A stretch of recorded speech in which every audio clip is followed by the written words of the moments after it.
오늘의 주요 뉴스입니다. 코로나19 신규 환자가 나흘째 7만 명을 오르내리는 가운데 국내에서 켄타우로스 변이 확진자가 또 발생해 모두 3명으로 늘었습니다. 위중증 환자는 130명으로 전날보다 23명 늘었고 사망자는 31명으로 나타났습니다.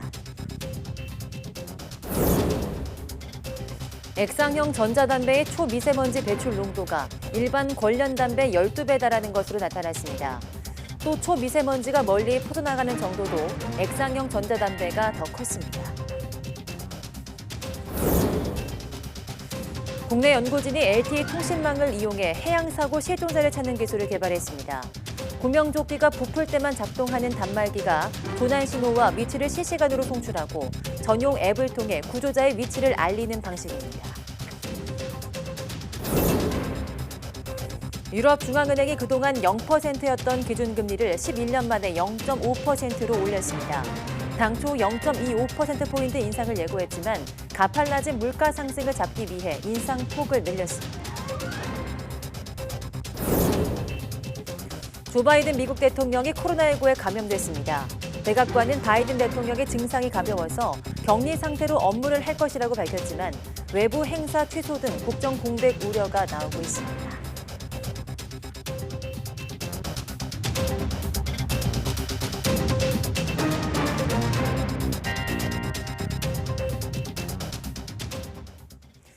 네, 여러분 안녕하십니까? 7월 22일 사이언스 투데이입니다.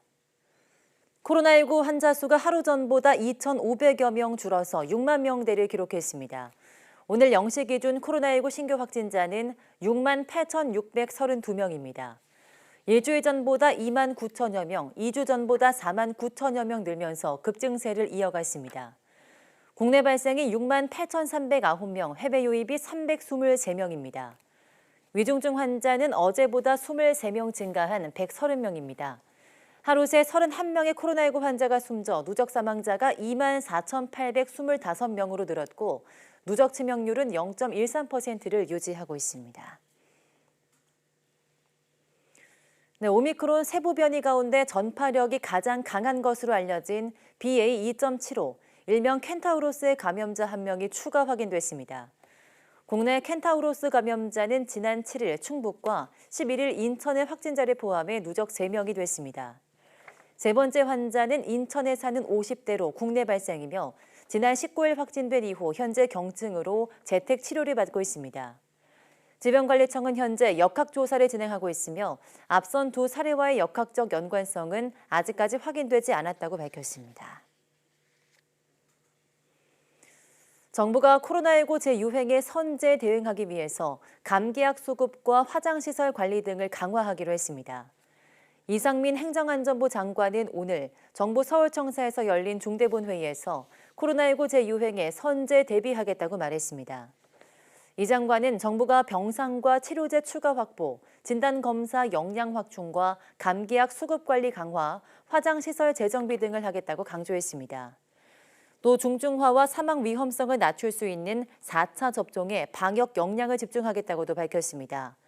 이 장관은 이어서 예방접종으로 이상 반응을 경험한 사람이나 접종 관련 사망자의 유가족에게는 심리적 안정과 일상 회복을 지원하기로 했습니다.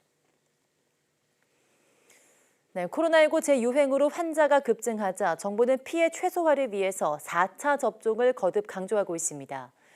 50대도 40대와 비교하면 코로나19 치명률이 4배에 달한다며 개량 백신을 기다리기보다는 지금 4차 접종에 참여해달라고 당부했습니다. 이영원 기자입니다. 전파력 빠른 BA.5 변이 확산으로 환자가 급증하자 정부가 피해 최소화를 위한 백신 접종 필요성을 거듭 강조하고 나섰습니다. 기존 변이보다 중증도가 더 큰지 확인되지는 않았지만 확진 규모가 커지면 시차를 두고 위중증 사망도 증가하는 패턴을 고려한 겁니다. 신규 변이 특성으로 확진자 수가 빠른 속도로 증가하고 있어 고위험군에 대한 보호가 매우 중요한 상황입니다. 50대의 경우는 기저질환자가 많고 미진단 기저질환자도 많으므로 4차 접종을 적극 권고드립니다. 60살 이상 고령층은 물론 50대도 코로나19에 취약하다며 4차 접종 참여를 당부했습니다. 실제로 누적 치명률을 보면 40대는 0.01%에 그쳤지만 50대는 0.04%로 4배에 달합니다. 중증도 역시 50대가 40대보다 3배 가까이 높아 재유행에 따른 위험 부담이 커질 수밖에 없습니다. 4차 접종으로 감염 자체를 막을 수는 없더라도 중증 사망 예방 효과가 3차 접종군보다 50% 넘게 큰 데다 장기간 그 효과가 유지되는 만큼 이득이 크다는 게 정부 평가입니다. 미국 CDC가 발표한 50세 이상의 백신 접종력에 따른 코로나19 사망률 분석 결과에 따르면 5월 말 기준 4차 접종군의 사망률이 3차 접종군 사망률 대비 3분의 1 수준인 것으로 나타났습니다. 변이의 효과적인 개량 백신이 나올 때까지 기다리기보다는 기존 백신으로 지금 4차 접종을 하는 게 피해를 줄이는 데 최선이라고 강조했습니다.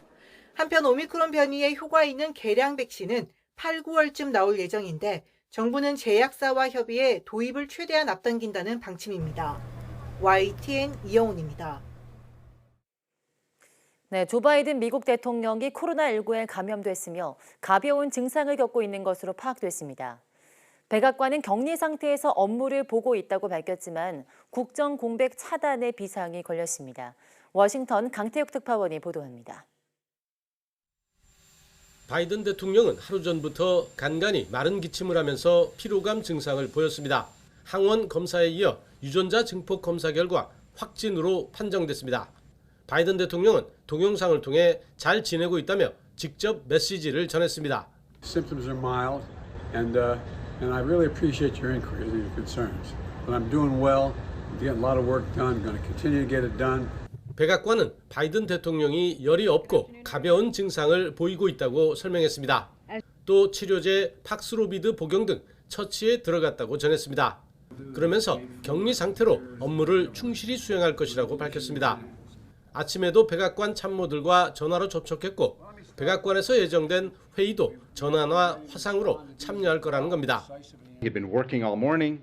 He hadn't even been able to finish his breakfast because he had just been busy. 하지만 국정 공백에 대한 우려가 나올 수밖에 없습니다. 당장 예정됐던 펜실베이니아를 방문해 총기 안전 추가 법안과 관련한 연설이 취소되는 등 외부 행사는 진행할 수 없기 때문입니다. 특히 올해 79살로 고위험군에 속하는 고령인 만큼 건강 자체도 문제가 될 수 있습니다. 바이든 대통령은 이전에 뇌동맥 수술과 심장박동 불규칙을 겪은 적이 있습니다. 다만 추가 접종까지 모두 4차례 백신 접종을 마친 상태입니다. 이로써 미국은 이번까지 했던 트럼프 전 대통령을 포함해 2명의 대통령이 모두 현직 때 감염됐다는 기록을 남기게 됐습니다. 워싱턴에서 YTN 강태욱입니다. 전자담배로부터 발생하는 연기가 일반 담배보다 더 많고 더 멀리 확산된다는 연구 결과가 나왔습니다. 질병관리청은 지난해 9월부터 지난 5월까지 국내 최초로 간접흡연 실외 노출 평가를 실시해 결과를 21일 공개했습니다. 질병청은 담배 연기나 에어로졸이 이동하는 것을 카메라로 촬영해서 공기 중 미세먼지와 초미세먼지, 블랙카본 등을 측정했습니다. 검사 결과 액상형 전자담배 초미세먼지 배출 농도는 한 개비당 17만 2,845 마이크로그램으로 나타났는데 이는 관련담배 12배에 달했습니다. 관련형 전자담배는 한 개비당 3,100 마이크로그램으로 관련담배보다 낮았습니다. 초미세먼지가 멀리 퍼져나가는 정도도 액상형 전자담배, 관련형 전자담배 관련 순으로 나타났습니다.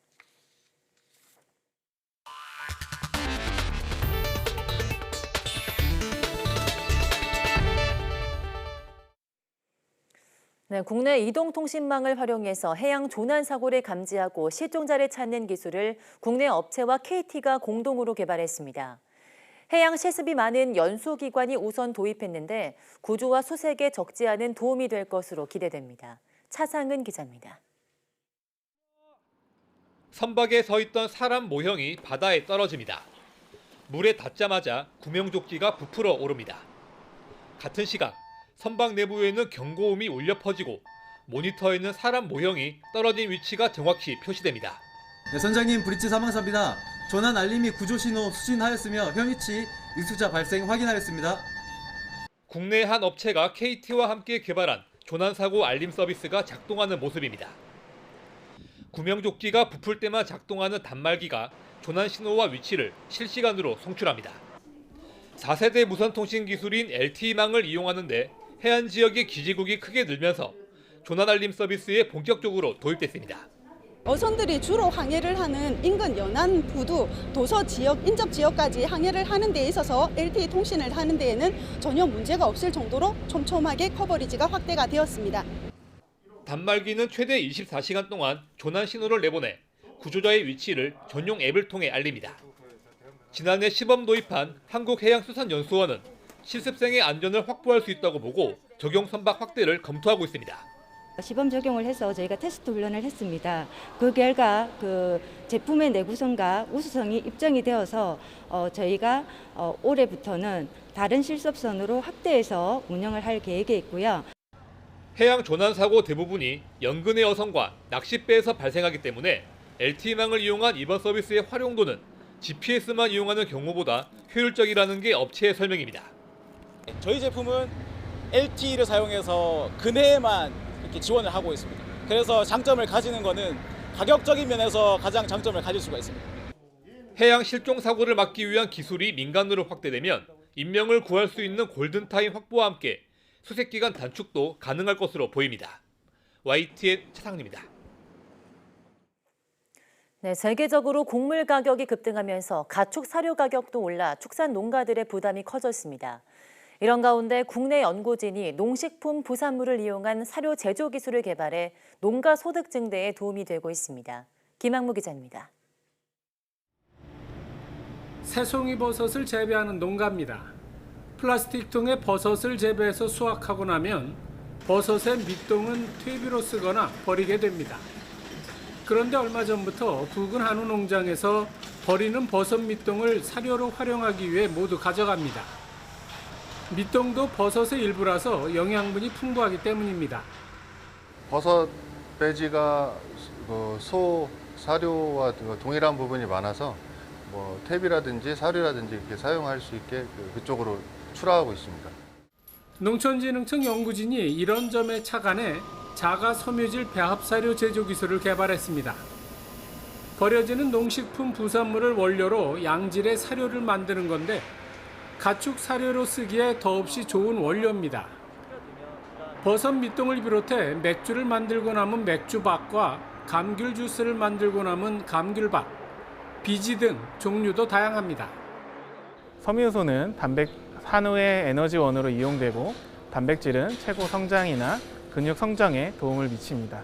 비지, 맥주밥, 미강 등을 활용한다면 사료비를 절감할 수 있습니다. 이 기술을 적용한 결과 한우 한 마리당 소득이 기존 76만 원에서 158만 원으로 2배 이상 늘었습니다. 전에 비해서 사료비가 30% 이상 절감이 됐고 육질 등급, 도체중도 훨씬 좋은 결과를 지금 보이고 있고요. 별 쓸모없던 농식품 부산물을 활용한 사료 제조 기술 개발로 사료비 부담을 덜고 축산물 품질을 높여 농가 소득 증대에 도움이 되고 있습니다. YTN 김학무입니다. 네, 비싼 택시 불렀다가 금방 취소했는데 나도 모르게 수수료가 자동 결제되는 경우가 있죠.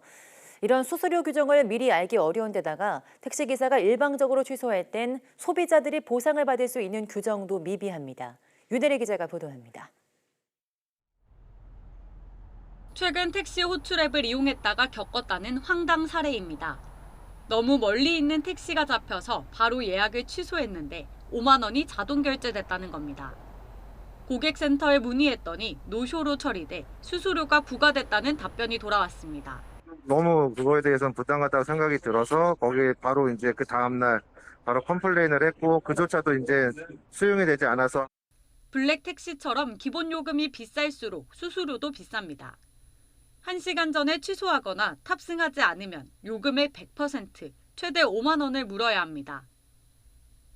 정작 이런 규정은 눈에 잘 띄지 않아 이용자들이 미리 알기는 쉽지 않습니다. 최근 택시 호출 애플리케이션을 이용하는 사람들이 늘어나면서 소비자들의 불만 신고도 꾸준히 증가하고 있습니다.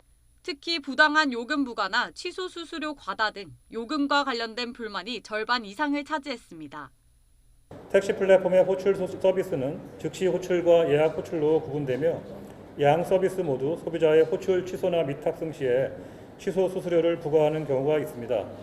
즉시 호출의 경우 택시 호출 플랫폼 대부분이 배차된 지 1분에서 3분 이내에 취소해도 최대 5,000원의 수수료를 부과하고 있습니다. 예약 호출의 경우 카카오티와 타다, IM은 출발 1시간 전에 취소해도 요금 100%를 내도록 하고 있습니다. 반면 택시기사가 일방적으로 취소했을 때 소비자에게 손해를 배상하도록 약관을 둔 곳은 타다 한 곳에 불과했습니다. 한국소비자원은 택시 플랫폼 사업자들에게 취소 수수료 안내 강화와 단가 조정, 손해배상 규정 마련을 권고할 예정이라고 밝혔습니다. YTN 윤혜리입니다. 세계적인 전기자동차 제조업체 테슬라의 국내 공식 서비스 센터가 사고 차량을 부실하게 수리했다는 제보가 들어왔습니다. 트렁크를 교환했다는데 흠집이 그대로 남아있었고 도장칠도 몇 달 만에 벗겨진 건데 테슬라 측은 제대로 된 해명을 내놓지 않고 있습니다. 김철희 기자입니다. 테슬라 모델 3 차주 A씨는 지난해 교통사고를 당한 뒤 경기 용인시에 있는 공식 서비스 센터에 차 수리를 맡겼습니다. 차량 상태를 본 담당자는 A씨에게 범퍼 수리와 트렁크 교환을 권했습니다. 트렁크는 크랙이 일부 생겼으니 교환을 해야 될 것 같다. 약 일주일 뒤에 입고를 시켜라. 그리고 일주일 만에 차량을 돌려받은 A씨는 지하 주차장에서 트렁크를 열다가 이상한 점을 발견했습니다. 교환했다던 트렁크에 예전 흠집이 그대로 남아있었던 겁니다. 이상하다는 생각에 서비스 센터에 이유를 물었더니 트렁크는 교체했으나 광택 작업이 부실했기 때문이라고 해명했습니다. 교환 작업 진행했는데 이제 그 부분 이제 뭐 광택 부분이 이제 너무 누락될 것 같으니까 저희가 하긴 하고 그 부분 다시 해드리려고 하는 거거든요. 하지만 이후 다른 기관에서 받은 자동차 성능 검사 결과는 달랐습니다. 트렁크를 교환한 게 아니라 단순 탈부착만 한 것 같다는 결과가 나온 겁니다. 검사기관 관계자는 트렁크 탈착과 교체는 다르다면서 교체로 표시하면 차량 가치가 떨어지는 만큼 두 작업을 명확히 구별하고 있다고 설명했습니다. 수리 4달 뒤에는 차 범퍼 도장까지 벗겨지기 시작했습니다. 이렇게 조금만 잡아당겨도 칠이 쭉쭉 떨어져 나갈 정도입니다.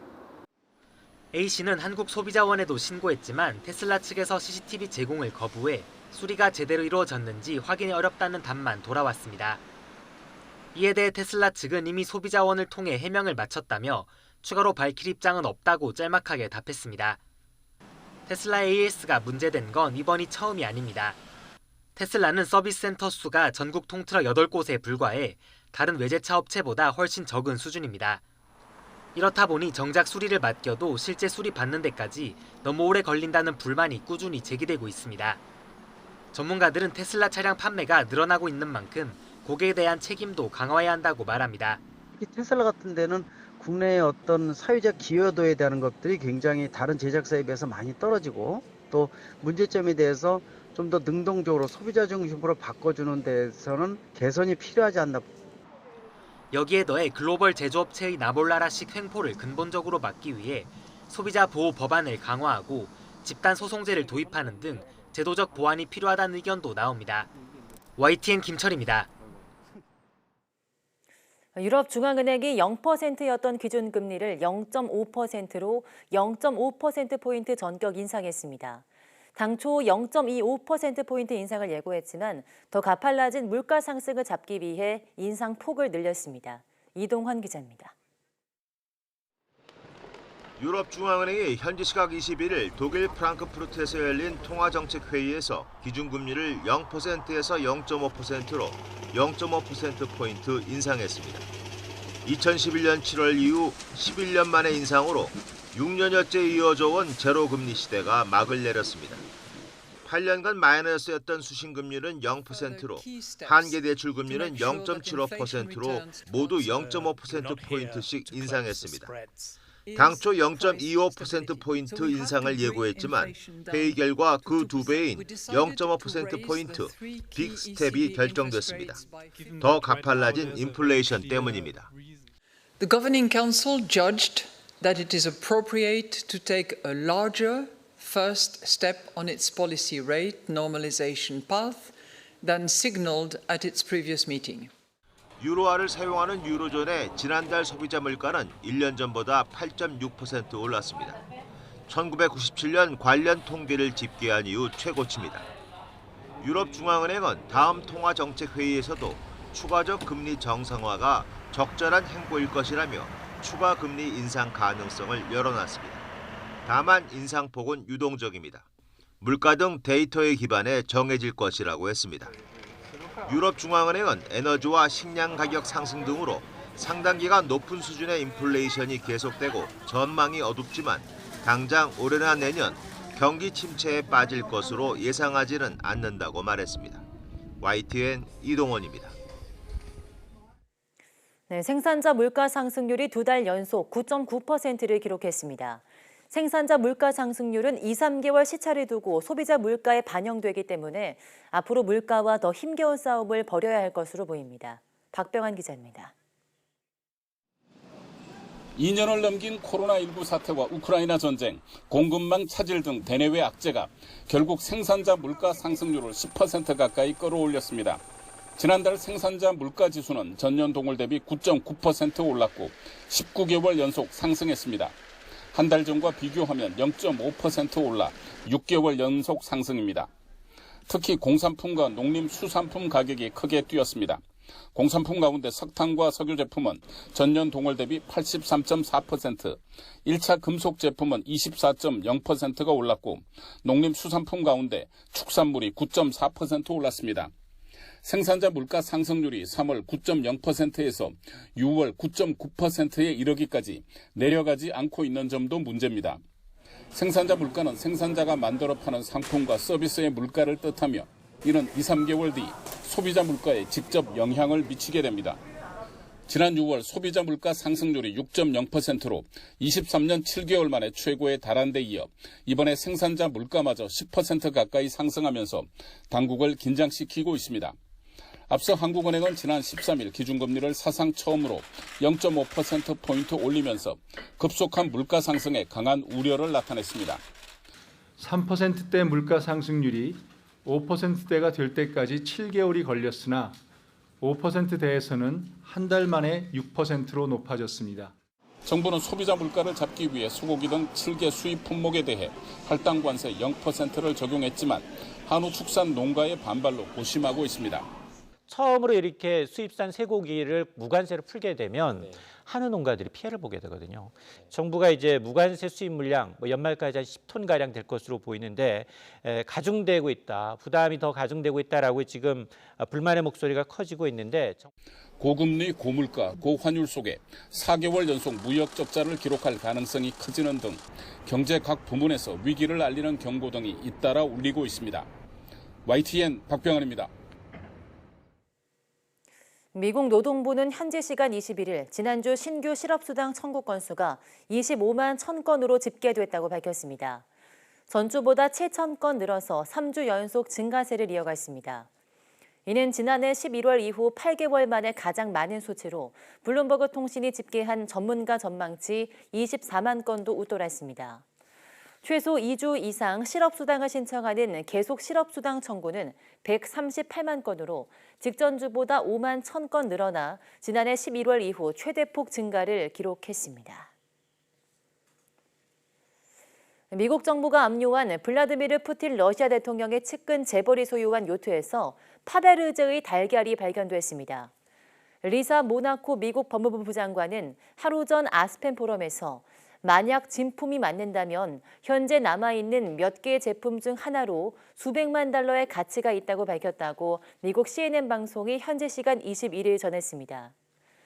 에나멜과 금으로 장식된 파베르제 달걀은 러시아 황제 알렉산드르 3세가 황후 마리아 페도로브나에게 줄 부활절 선물용으로 당시 보석 세공의 명장 카를 파베르제에게 명령해 약 50개를 만든 것으로 알려져 있습니다.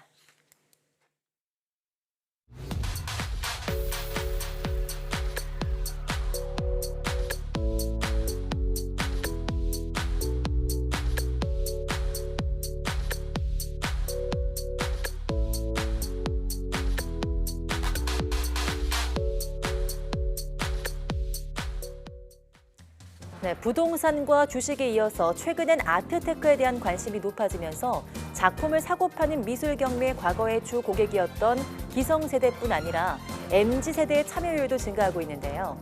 오늘 오후 사이언스투데이 사이언스 인 아트에서는 역대 초고가 낙찰 작품부터 경매에 참여하는 방법까지 다양한 이야기 나눠보겠습니다. 많은 시청 바랍니다. 함께해 주신 여러분 고맙습니다.